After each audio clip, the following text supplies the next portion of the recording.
Hi, welcome back. This is ravensbloodlust. I don't know. I always like doing dramatic video things, openings like that. Just being silly. So, anyways, back on the subject. So I'm doing a review for Onrush. I typically don't buy games just out of the blue. I like to research on other websites, GameStop and stores, and like to see pictures and trailers before I decide if I'm going to buy it or purchase it. I've been getting a lot better about what I'm buying, even straying into new things that I wouldn't normally play. I don't typically play racers. I don't enjoy racing sims, but I do enjoy arcade games like MotorStorm. This game is by the original developers of MotorStorm. It kind of looks like MotorStorm. It does not play like MotorStorm. Each vehicle, there's 8 classes, has a special ability, kind of like Overwatch. If you made Overwatch and then added cars into it, it's basically that. There's 4 modes. There's Overcharge, which basically by your team accumulating your boost and burning it off, you get points. So you're competing to burn off your boost. Like I said, there's no first, second, or third place. It's all objective. Then you have a mode where you go through time gates, and instead of like extending time for yourself personally, you're extending time for your team. So each time one of you or one of your teammates go through, it extends the time that you have.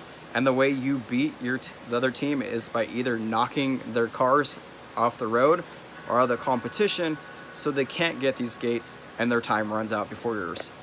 There's also a game mode like Capture the Flag, where there is a circle on the map, and I'll show you in just a second, that it moves. So you have to try to, you're racing these other cars, and you're trying to capture this moving circle that's moving on the racetrack, and there's you have to capture 6 of them. That's very difficult. It's definitely different, unique mode, I should say.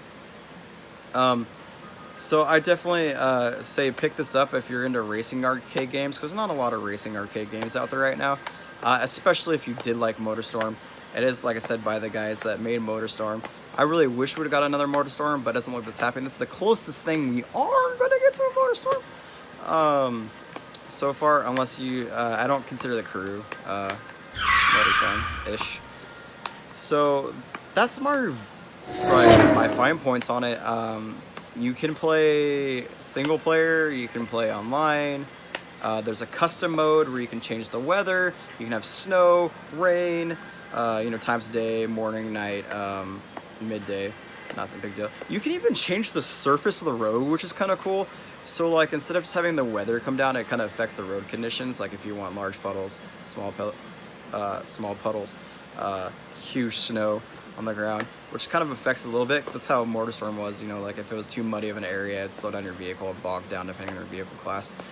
Each vehicle class does have its own special ability. There's one, actually 1 of 3. There's the Titan class, which has a ability to drop down a virtual wall, so once you hit it, it slows you down, doesn't actually cause impact. There's also the buggies, which siphon boost off you, which kind of sucks. So you want to stay away from those guys. Motorcycles, there's 2 classes of motorcycles.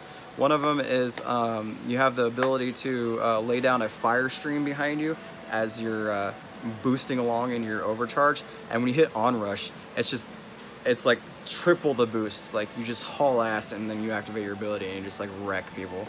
So motorcycles, yeah, they can be super deadly once they hit their onrush and their ability. Not so much when they're trying to avoid, the Jeeps, the buggies, and the trucks. Oh, and the rally cars, that's the other one. If you do like this review and other reviews like it and anything else on my channel, don't forget to like, subscribe, share, talk about it, tell other people. I'm on Twitch, ravensbloodlust. I am mostly active there. Also, this channel is all supported by myself, as well as Twitch. All my expenses that come out of my own pocket, so I do pay for my games, my DLC, and I do like to provide quality content, and it gets better the more I have. Unfortunately, I can't always do this alone. So if you do feel so inclined and you're on my Twitch channel and you see my PayPal thing, I really appreciate if you do decide to drop $1. I'd be awesome. I'll call you out. I will, you know, be very happy and excited if you do that. Like I said, I am not begging for donations, but I do appreciate it. And I'll catch you guys later.